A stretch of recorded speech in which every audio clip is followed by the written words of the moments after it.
Caso del área de economía, política y salud.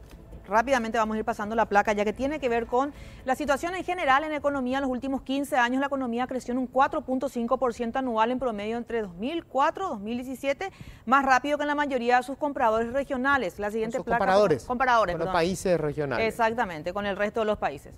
Para todo el 2018, el BCP esperaba un crecimiento económico del 4.7%, en donde todos los rubros de la economía, tanto del sector secundario como el terciario, la siguiente placa, por favor.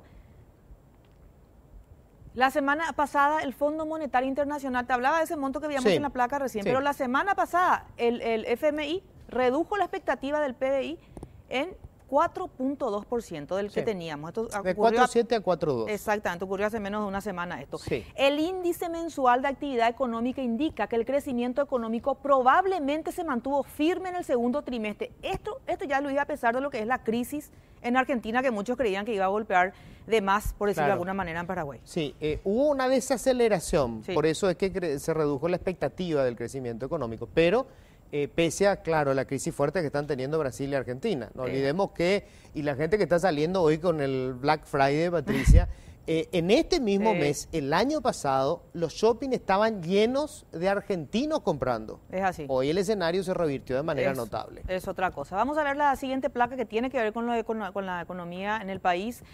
El Producto Interno Bruto aumentó de 4.8% en lo que es el 2017. Este dato para hacer un comparativo lo que va a cerrar el 2018.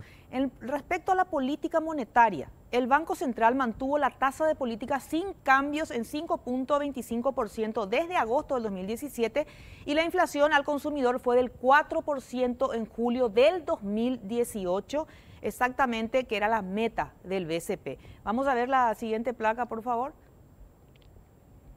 Bueno, se espera que el crecimiento económico entre el 2018 y el 2020 se mantenga cerca del 4% con una mayor contribución de la demanda interna. Claro, esto es como va a haber probablemente menos gente viniendo a comprar, tiene que haber una mayor movilización comercial interna, de consumidores internos, mayor consumo interno para que se mantenga la tasa. Es así. De todas formas, hablan de un 4%. Sí, a ver la siguiente placa, que tiene que ver también con el tema económico. La economía subterránea, lo que es el contrabando, el narcotráfico, la evasión, representa el 38.6% del Producto Interno Bruto en lo que es el 2017. El informe del 2018 aún no salió porque cierran el 31 de diciembre recién. Vamos a ver la siguiente placa que creo que sobre ese punto justo va a estar hoy también Sebastián Hacha, vas a estar hablando con él. Que fue uno de los elaboradores de este informe. Forma parte de la organización que hace ese trabajo sobre la economía informal ya desde hace varios años. Claro. Y que tienen, digamos, un registro interesante de la evolución. No te olvides que nosotros en los últimos años hicimos un ajuste de cuál es el Producto Interno Bruto real. Se hizo un ajuste en el Banco Central y resulta que el tamaño de la economía era mucho más grande y hablamos de la economía informal, de la economía formal. A eso hay que sumarle la economía informal, con lo cual significa que nuestra economía es todavía más grande de la que suponemos. Ahora, por supuesto, vamos a hablar de todo lo que implica que sea una tasa tan grande. Bueno, te hablaba ya, medidas que golpean directamente al bolsillo. Tiene que ver con la economía, creo que saltamos una, pero bueno, el gobierno acordó con empresarios del transporte el precio de 2.500 el pasaje convencional y 4.100 el diferencial, de los cuales el Estado subsidia 100 y 400 guaraníes respectivamente. La suba del dólar, ¿verdad? Estábamos hablando de lo que golpea directamente al bolsillo. Vamos a pasar al área política ya, de lo que tiene que ver con los últimos sucesos. La visible división del Partido Colorado, un abierto enfrentamiento entre Mario Abdo Benítez y Horacio Cartes, apareció de vuelta Horacio Cartes, falta de liderazgo al desnudo, la crisis en el MEC, por ejemplo, dejó al descubierto esto. Vamos a ver la siguiente placa, por favor. El Congreso Nacional, sobre todo diputados, actúan en pos del blindaje ante amenazas ciudadanas. Estamos hablando de Carlos Portillo, Eber Rivas, con la ley, por ejemplo, que tiene que ver con la conocida como el autoblindaje. A ver la siguiente placa, por favor. Intervenciones en municipios, la más polémica de la Ciudad del Este. Se habla inclusive de una devuelta versión de la renuncia de Sandra MacLeod para el próximo lunes, es la versión que corre. Otra cuestión, copamiento de clanes familiares en instituciones extrapoderes. No te olvides del caso Baqueta en el Consejo y en el caso del jurado, que crearon muchas críticas. La siguiente placa, por favor. Una oposición débil que actúa defendiendo intereses sectarios como el no aumento de impuestos a la soja, por ejemplo. Algunos creerían que la oposición iba a estar un poco más compenetrada, pero no en ese caso. Vamos a ver la siguiente placa. Puntos resaltantes, proyectos de reforma judicial enviados al Congreso, recordemos al mes y medio más o menos. Ahora una presentación de una docena de proyectos de lucha contra el crimen organizado de parte del Ejecutivo. Vamos a ver la siguiente placa que tiene que ver con algunos puntos a resaltar. Movilizaciones ciudadanas se intensificaron en los últimos 3 meses contra diferentes actores políticos, no solamente contra un sector. Destituciones de parlamentarios, Óscar González Daer, Jorge Oviedo Matos y José María Ibáñez. A ver, otro punto resaltante que tiene que ver con la política. Movilizaciones, esta es la misma. Vamos, también ciudadanas, la destitución de Sindulfo Blanco acá. Y repetimos lo de los políticos. Hay una más, si me avisan, creo que esta es la misma. Y cerramos con salud, Luis, para hacerlo un poco más rápido. Hay poco más de 700 camas de terapia intensiva para más de 7 millones de habitantes. La cantidad en los hospitales públicos llega a 260, estamos hablando solamente de los hospitales y sacándolo a IPS de este caso. En el caso IPS sigue con una superpoblación, porcentaje de corrupción también tiene que ver con la corrupción en las empresas privadas que hacen que esa población aumente. Falta de insumos, el más golpeado hasta hoy, el hospital de Itagua, recordemos que inclusive hicieron una huelga hace poco. Falta de ambulancias, en algunos casos ni combustible para estos vehículos. Denuncias de medicamentos vencidos quedaron en la nada, no olvidemos el caso de la denuncia que hubo en salud, que estos medicamentos que vencieron, pero quedaron en la nada, nunca se ahondó un poco más ese tema. IPS descomprimió internaciones de urgencia, trasladando consultorios. Estamos hablando de nutrición y psicología. Recuerda que estaban en los pasillos. Bueno, sacaron los consultorios, estos 2 consultorios, y ahí van a hacer de alguna manera la sala de internación. Hay más abastecimientos de medicamentos oncológicos, dicen algunos de los usuarios, y proyectos de mejora de la eficacia en la gestión de la informática de la salud. La idea es utilizar en áreas de admisión, preconsulta y consultorio para tener datos específicos, y la creación de programas nacional de control de tabaquismo y enfermedades respiratorias fueron los que más se intensificaron en este caso. Muchos datos que dar todavía, Luis, pero es un resumen en general de lo que es salud, economía y política. Bueno, si me permitís, Patricia, vamos a utilizar todos estos datos como insumo para el debate que vamos a tener ahora, si me permitís. Adelante. Bueno, y ya están acá con nosotros, les cuento todo el equipo con el que vamos a estar debatiendo. Permiso, voy a empezar con las damas. Está la senadora Esperanza Martínez. Hola, Esperanza, gracias por venir. Buenas noches, Luis. Un saludo también a los panelistas y a la audiencia. Bueno, Esperanza fue ministra de Salud, es médica, y bueno, vamos a estar por supuestamente hablando del tema de salud. Está también Carmen Varela. Ella es doctora en educación. Hola, Carmen, gracias por venir. Gracias, Luis. Bueno, acá tengo un libro justamente que habían hecho sobre la reforma educativa, en el que justamente Carmen Varela ya había dado su opinión sobre un tema clave, que es el tema docencia. Está también el general Carlos Licera. Sobre el tema de seguridad vamos a estar hablando. General, ¿qué tal? Gracias por venir. Buenas noches, Luis, gracias por la invitación. Buenas noches a los panelistas y también a los televidentes. Y está también el coronel Edgar Servín, analista del tema de seguridad. También está con él. ¿Qué tal? Gracias por venir, coronel. Buenas noches, Luis, para ti, para los panelistas y para los amables televidentes. Bueno, voy a empezar con el tema salud de Esperanza. 100 días. Normalmente, obviamente, sobre todo en salud es imposible tener resultados, pero ¿se puede hacer una lectura de para dónde apunta el gobierno? ¿Te da, digamos, aprovechando tu nombre, cierta esperanza de que esto vaya a tener un norte claro de qué hacer? Porque, digamos, es donde hay más incendios en este momento. Bueno, mira, Luis, si miramos el presupuesto 2019, que es la herramienta concreta para hacer política, uno puede hacer muchos discursos, pero donde coloca dinero y recursos es donde va a implementar las acciones. Este gobierno recibe una deuda importante en el área de medicamentos de más de 150 millones de dólares, una deuda que está paralizando los servicios por el desabastecimiento, que es la queja más importante, ya casi fue la queja constante durante el gobierno de Cartes.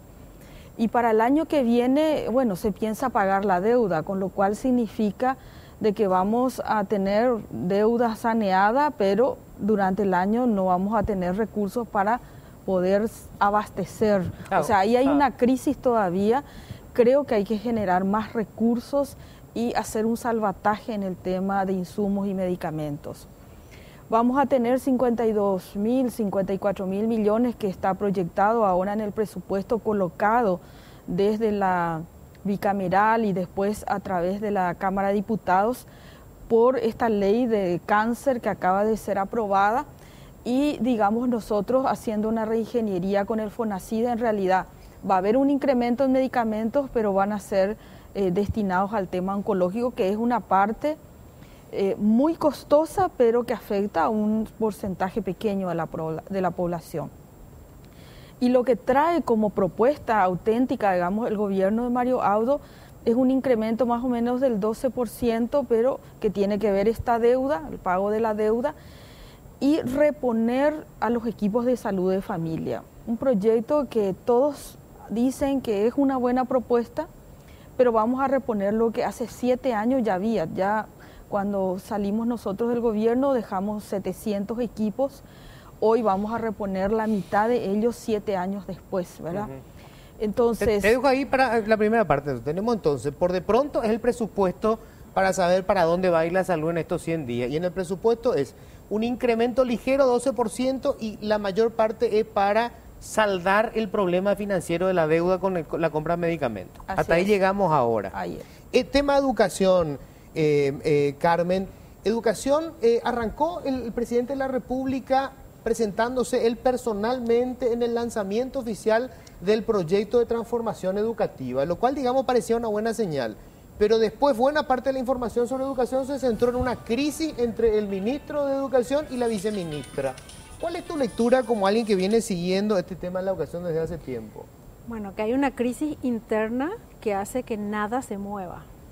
Nada, qué planificación puede avanzar, programas que ya están funcionando quedan parados. Y si usamos la lógica, ponete vos como ministro que no sos experto en educación, entras en un ministerio, ¿cuánto tiempo te lleva entender toda la maquinaria, entender todo el sistema? Te lleva por lo menos 3 meses. Y si no te rodeas de un equipo fuerte que te apoye, tu back office, como se suele decir, ¿verdad? Gente que entienda del tema, te va a llevar más tiempo quizás. Entonces yo digo, ¿cómo es que no hay personas capacitadas en todo el equipo que puedan apuntalar lo que a lo mejor la gestión? El señor Peta puede ser un muy buen administrador, pero también hay que entender de lo que se administra. ¿No tiene hasta ahora equipo? Tiene un equipo al que yo por lo menos respeto y le conozco, es Cano, Robert Cano, pero el resto, no sé quién, otro viceministro, bueno, Celeste Mancuello, ahora que subió como viceministra de Educación Superior, también ella tiene una larga trayectoria en el ministerio, ha sido directora de planificación muchísimos años, ella conoce muy bien la problemática de fondo, entonces una esperanza de que funcione. Pero ¿hacia dónde vamos? ¿Cuál es la planificación? Hay un plan 2024, pero se escribió hace años. Claro. ¿Dónde está la revisión? Hay que actualizar, los tiempos cambian, la tecnología está influyendo en todo, entonces hay que hacer una revisión de currículum, revisión de formación docente, o sea, que está todo, es como yo siempre digo, es sistémico. Lectura está paralizado. Yo creo que está paralizado. O sea, esta crisis, yo creo que, o sea, el error político del presidente es no decidirse por una figura, porque parece que quiso quedar bien con su senadora, ¿verdad? Y que es además creo que una cuestión afectiva, incluso que tiene con Blanca, quiso quedar bien con ella, pero tampoco le quería dar el ministerio, entonces como que le puso a a Nancy como para que defina la cuestión de política, pero le puso como comisario a Peta, y al final se produjo la crisis que era inevitable. Y eso se venía a venir. Yo vaticiné que eso iba a suceder. Pero yo voy a decir algo medio fuerte. Mientras sigamos poniendo la política por medio, esto no va a funcionar. Porque cada 4 años se cambia todo un staff de gente que no se puede hacer programas a largo plazo, a mediano y largo plazo. Además que el sistema es toda la burocracia que hay en el sistema. Si hacemos una licitación, perdemos casi 1 año en hacer una licitación y lograr los recursos que lleguen y claro, todo eso. Entonces, es como volver a empezar. Quiero dejar ahí, entonces, quedamos, digamos, que está parado ahora, no se avanzó en esto. Tema de seguridad. General Carlos Liceras, el EPP apareció ya, si bien parece que tiene más que ver, yo no sé si se puede hablar de imprudencia, ¿verdad? Pero no fue un intento de secuestro, es un lugar en donde estaban las famosas órdenes del EPP que no se había que sacar árboles y aparentemente estaban cortando árboles, pero igual, o sea, el EPP apareció, pero sobre todo, creo que como nunca tuvimos esta historia de las organizaciones criminales brasileñas, que aparecen como el gran problema, y el EPP parece que es una cuestión secundaria al lado de eso. Sí, también la seguridad sufre los mismos inconvenientes, ¿verdad?, presupuestarios. Estamos se tiene el mismo presupuesto, como todos sabemos, ¿verdad? El presupuesto para este año. El EPP estuvo callado, estuvo silencioso por mucho tiempo, inclusive antes de las elecciones internas el EPP no actuaba. Y casualmente aparece una acción a los 100 días del gobierno prácticamente, ¿verdad? Como diciendo o dando el mensaje estratégico de que ellos realmente están vigentes, están latentes en la zona. Y eso es una señal de alerta. Probablemente los organismos de seguridad del norte hayan estado ya, no digo con los brazos caídos, pero pensando de que no sería tan pronto nuevamente un atentado. Con relación a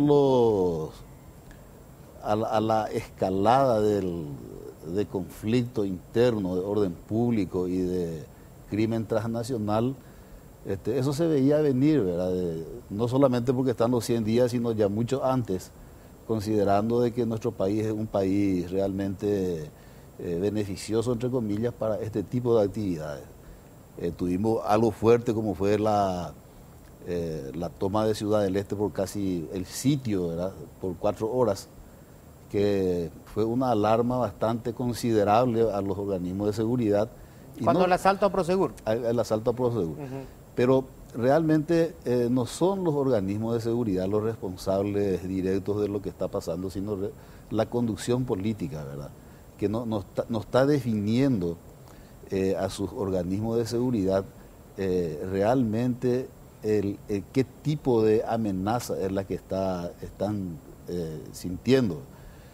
Están organizaciones, instituciones como el Consejo de la Defensa, el Consejo de Seguridad Interna, ¿verdad? Que nosotros, por lo menos por las noticias y los órganos abiertos, no estamos recibiendo de qué están haciendo, ¿verdad? O si están asesorando, porque no se nota en el actuar de las fuerzas, no se está notando un fuerte asesoramiento con relación a eso. O sea, en estos primeros 100 días no hay señales que te hagan a suponer que el gobierno tiene una política, tiene definido un norte de qué hacer con este tema de seguridad. Es la misma política del gobierno anterior la que se está llevando, ¿verdad? Una continuidad. Es una continuidad. Por inercia, digamos. Es una inercia, así realmente.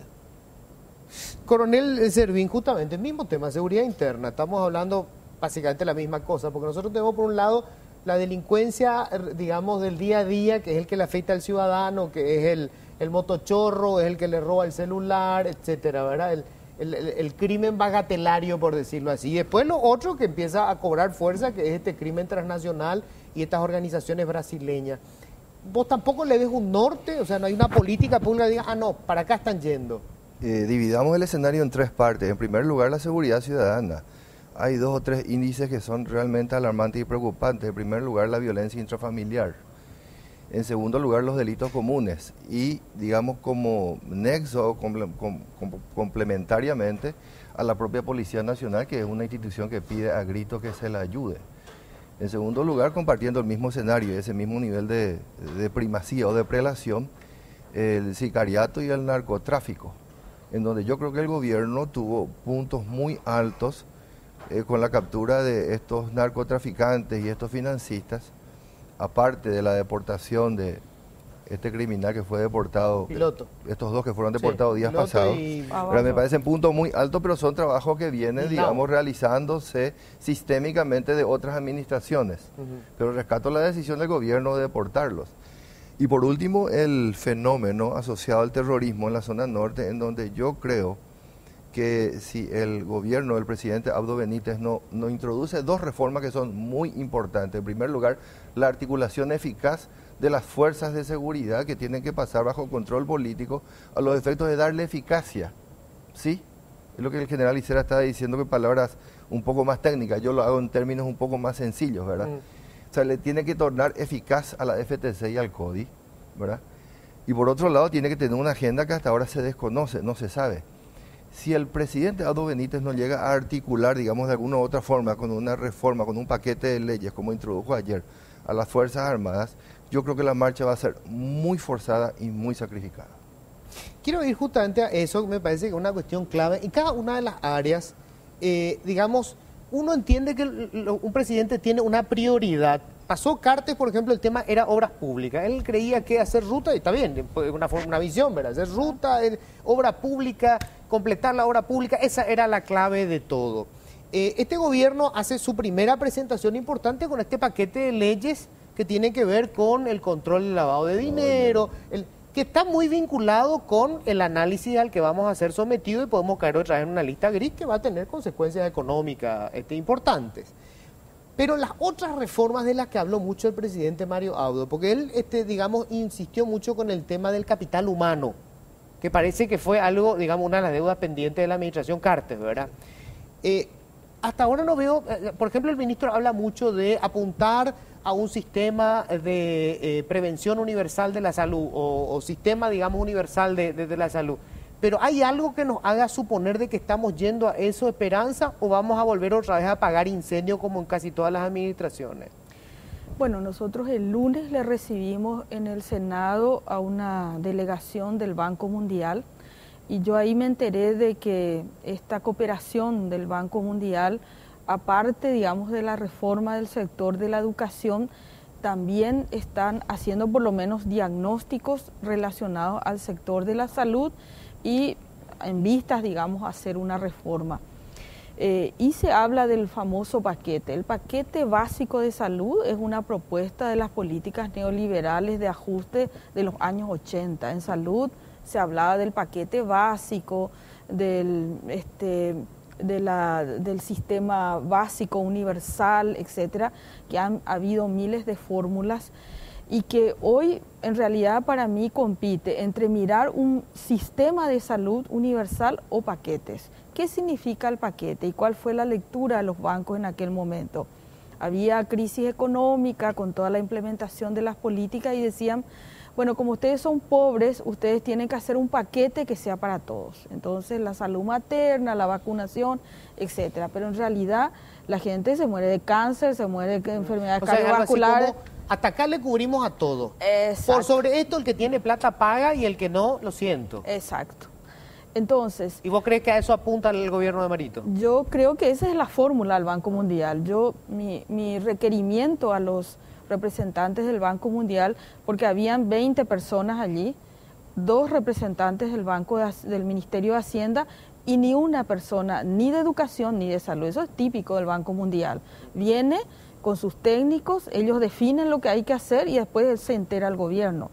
Y mi reclamo fue, aquí tiene que reunirse el Estado paraguayo, el gobierno paraguayo, las fuerzas sociales, políticas paraguayas, en educación y en salud, y discutir la reforma que nosotros queremos y que ellos nos traigan sus asesores, que discutamos con ellos, que nos ayuden con informes. Pero ojo con los paquetes. Yo por lo menos ya conozco demasiados paquetes en toda la historia de salud pública, lo mismo en educación, y acá realmente hay que... Mi gran cuestionamiento al presidente Mario Audo, que fue mi compañero de trabajo, 5 años tuvimos en la Comisión de Hacienda, tanto criticaba a Cartes porque era un tipo incapaz de dialogar con nadie, encerrado, dando órdenes de aquí y de allá, y sin ninguna... ¿Marito está repitiendo eso? Y Marito está repitiendo la misma cosa. Si no se produce un fuerte diálogo social, un fuerte diálogo político, y se discute esto ampliamente para tener gobernabilidad política, va a tener proyectos, muchos proyectos, pero no los va a poder llevar adelante. No va a correr. En el tema de educación está la cuestión también así, porque, bueno, a mí me pareció entusiasmante que apareciera el presidente en el lanzamiento del proyecto de transformación educativa, que se supone que tiene que pasar lo que dice Esperanza Martínez. Durante un año, mesas de diálogo, congresos nacionales, y acordamos todo cuál es el modelo. Pero vos ves eso, ese norte. Yo te voy a decir, personalmente creo que es una pérdida de tiempo. ¿Sí? Es una manera de ganar tiempo. A ver, me ubico en el Ministerio de Educación para decir hacia dónde va este barco.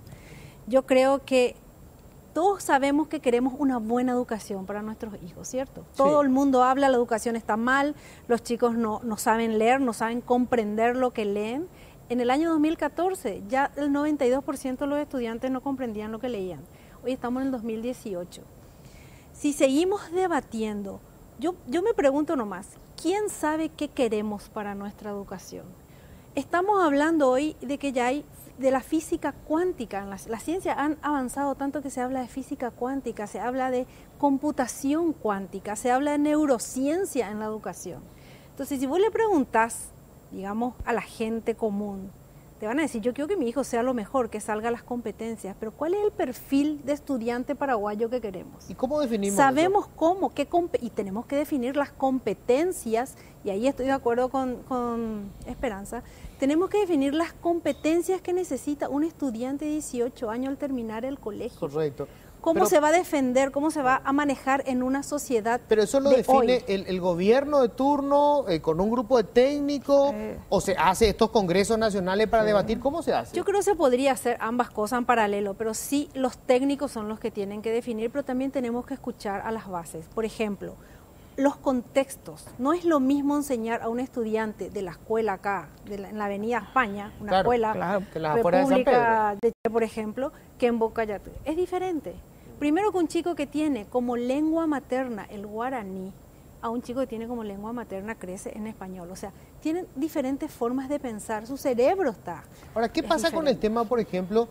A mí me preocupa muchísimo esto, formación docente. En los próximos 5 años se van a jubilar como 25.000 docentes. Wow. Estamos hablando de casi... Y no hay suficientes. Casi un cuarto, no, más de casi la mitad de todos los docentes que tenemos. O sea, tendríamos que estar formando docentes ahora. Exacto. Y tendríamos que estar captando los mejores jóvenes que salgan de la secundaria.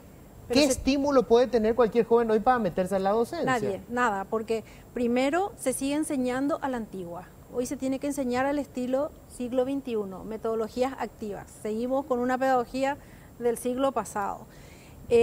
Si quiero formar a gente, no tengo la suficiente cantidad de docentes que están actualizados, para empezar. Siempre es el problema de recursos humanos.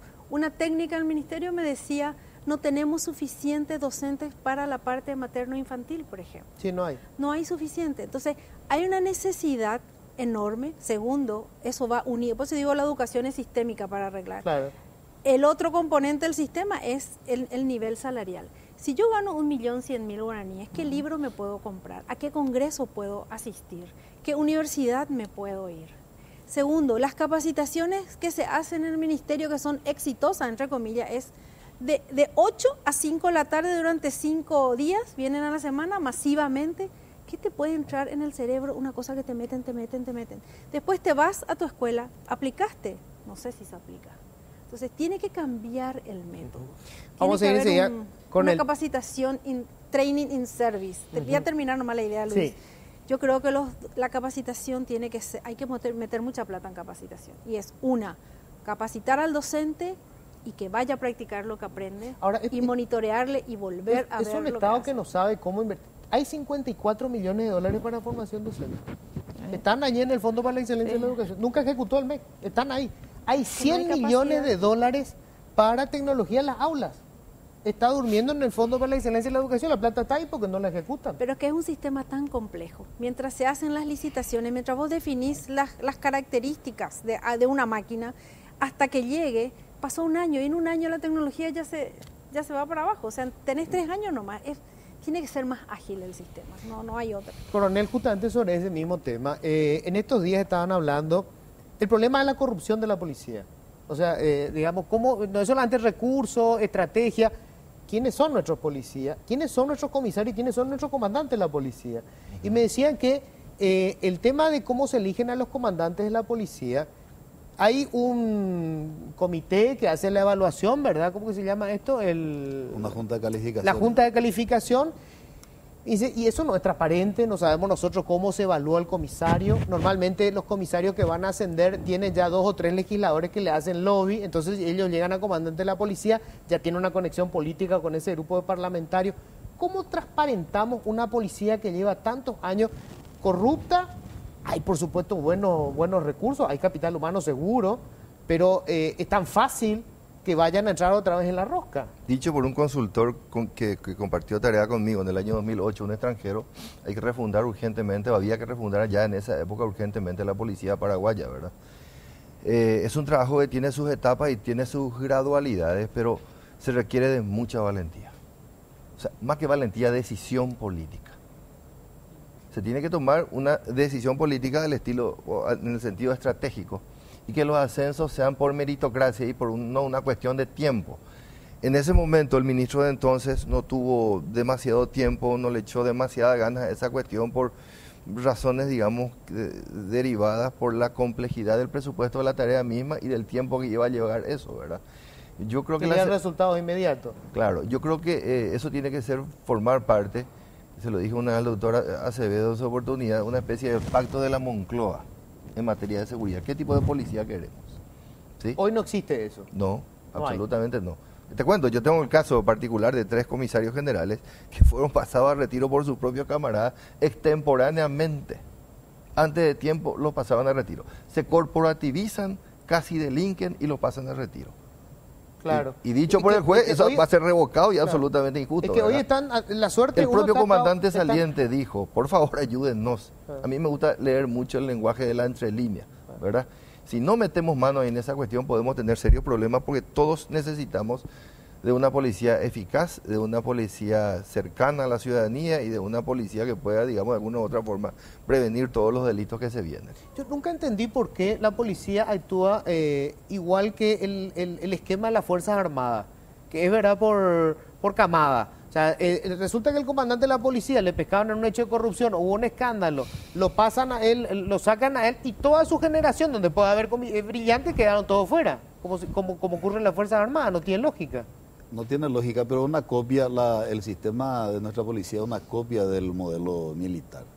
Hay que considerar que hasta el 89 o hasta el 92, precisamente, la policía era manejada por un militar. Era el comandante de la Policía Nacional o de Policía de la Capital en ese tiempo era un militar. A partir del 92 recién ellos tuvieron la conducción de su propia institución.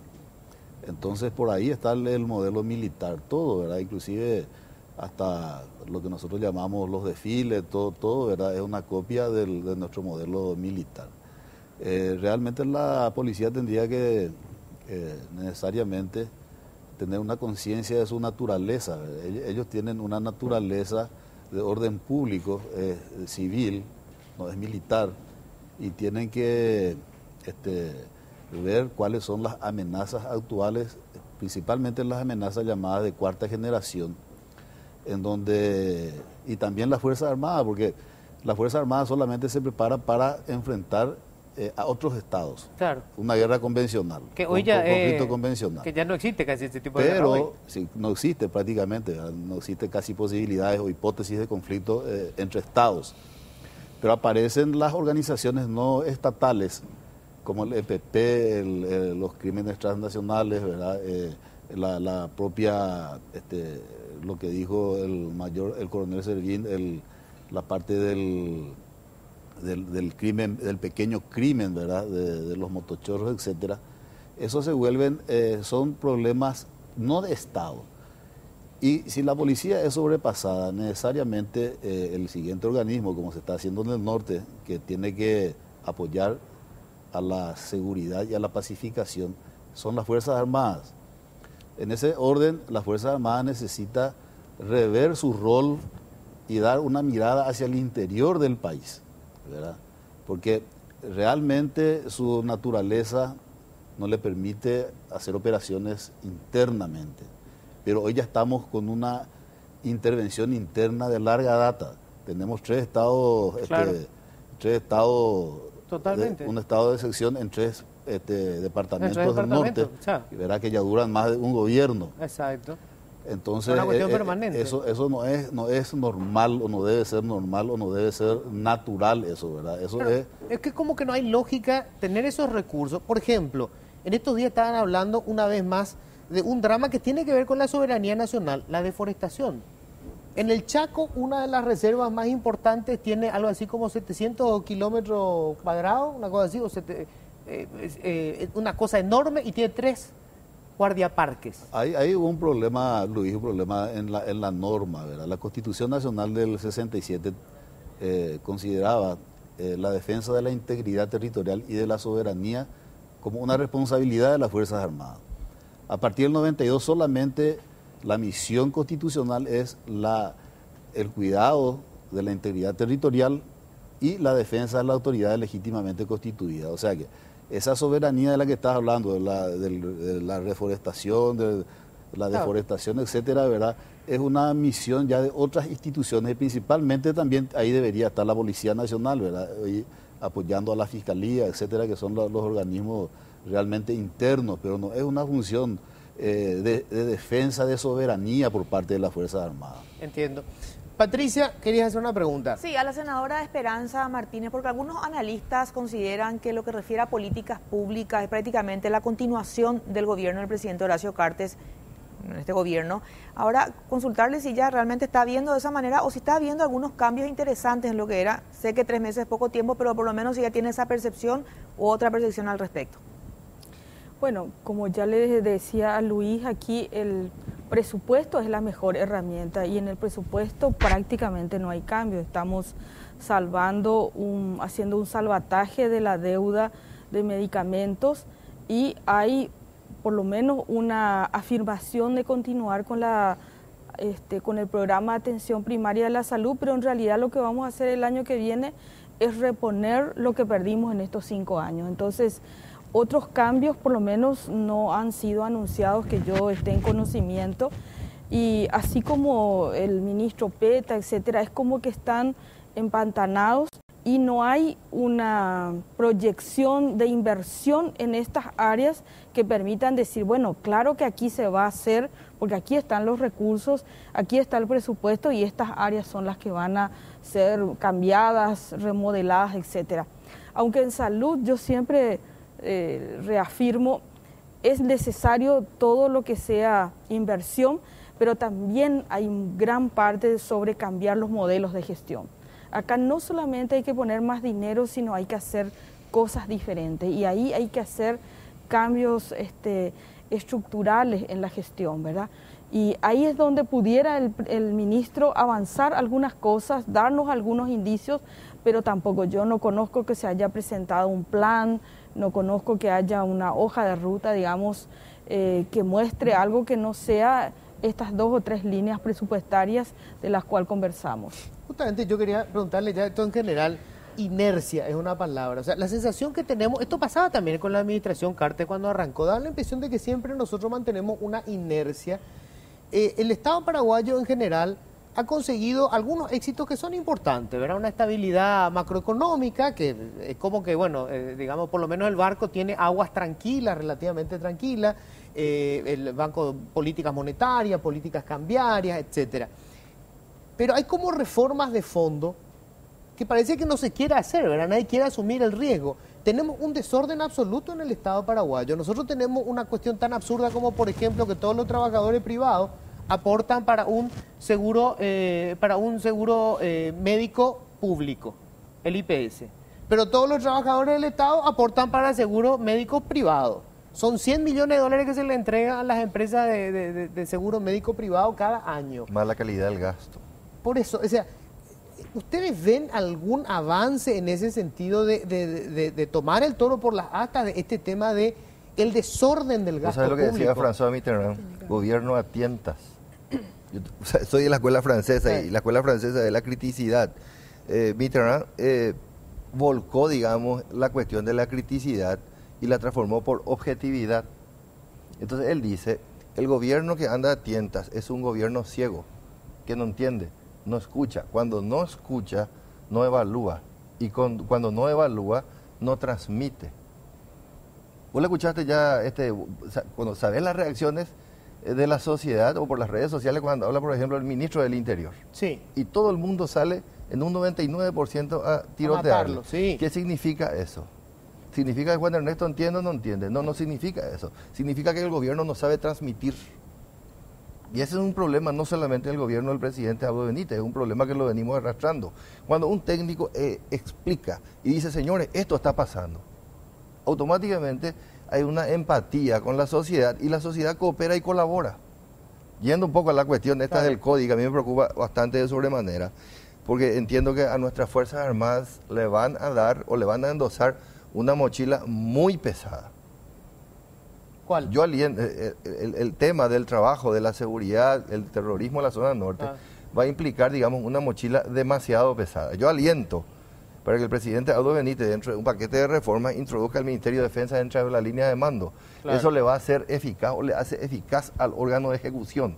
El constitucionalismo moderno define que unas fuerzas de seguridad, unas fuerzas armadas no tiene una sola subordinación, tiene una tríplice subordinación. Al poder ejecutivo que lo disciplina, al poder, digamos, judicial que controla sus normas y las aplica, y al poder legislativo que redacta sus leyes, ¿sí? Entonces, cuando el órgano entra automáticamente dentro de ese eslabón, dentro de subordinado a un órgano político un poco más complejo de lo que es el comando en jefe, automáticamente aumenta su eficacia, aumenta su trazabilidad, aumenta su presupuesto y mejora su gestión. El ejemplo más claro de todo es el Plan Colombia. Y conste, lo hicieron los americanos. Claro. Me quedan 4 minutos, así que lo que quiero hacer es una evaluación. No quiero hacer el tema de la nota porque me parece una argelería, ¿verdad? No dicen nada. Pero sí una evaluación rápida. ¿Qué se palpita de estos 100 días, verdad? Porque tampoco vamos a decir resultados, obviamente. Debo decir que la mayoría de las lecturas son negativas, ¿verdad? Cierto, venimos de demasiados problemas por resolver.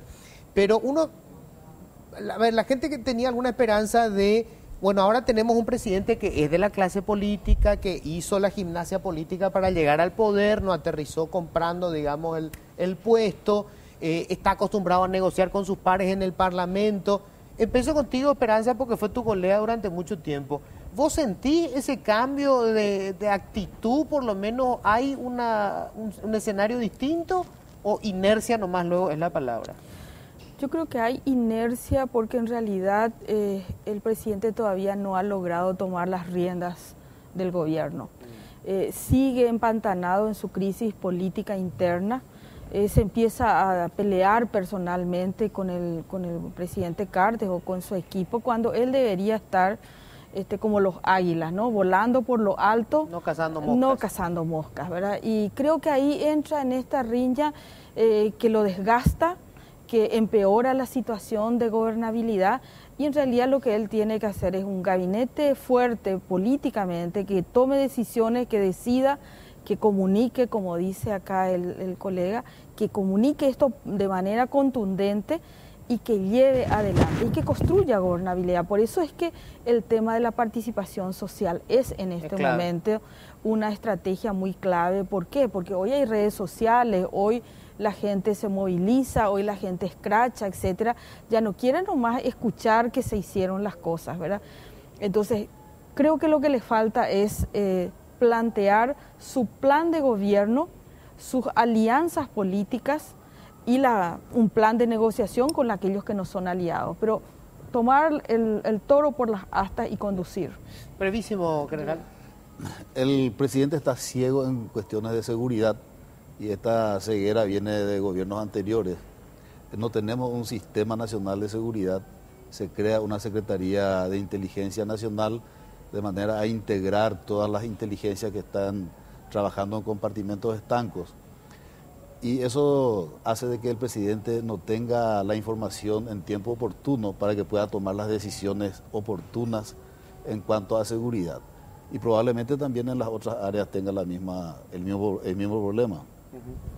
Bueno, yo le quiero decir al presidente que creo que tiene que ser muy valiente, porque un país como Singapur, que estaba peor que nosotros, se levantó en menos de 20 años, llegó a un nivel impresionante porque invirtió muchísimo en educación. Pero ¿qué hizo este presidente? Y quiero leer lo que, si me permiten, porque nunca me acuerdo el nombre del presidente, Lee Kuan-yew, dijo, si quieres derrotar la corrupción, debes estar listo para enviar a la cárcel a tus amigos y familiares. Entonces, el presidente tiene demasiadas deudas políticas que tiene que pagarlas. ¿Cómo vamos a seguir avanzando, sobre todo en educación, si no dejamos a la educación y a la salud libre de esa politiquería en que se le contrata a alguien porque es amigo, pariente, vecino, sobrino, y no se puede contratar a las personas idóneas por su capacidad? Comencemos a sacar a la gente que está, hay mucha gente en el freezer o en la oscuridad, porque no se le llama, no, es de mi grupo, no piensa como yo. Entonces, lo mismo un dirigente que tiene que trabajar con un grupo muy heterogéneo, tiene que confiar en su equipo. Ya. Coronel. Me da la impresión que el presidente Audo Benítez es una persona que transmite candidez, pero que tiene una firmeza definida por debajo. Esperemos que esa firmeza sea para el bien del Paraguay. ¿Tenés tu voto de confianza todavía? Esperemos que sea firme para el bien del Paraguay. Muchísimas gracias, Tenemos muchísimas que confiar. gracias.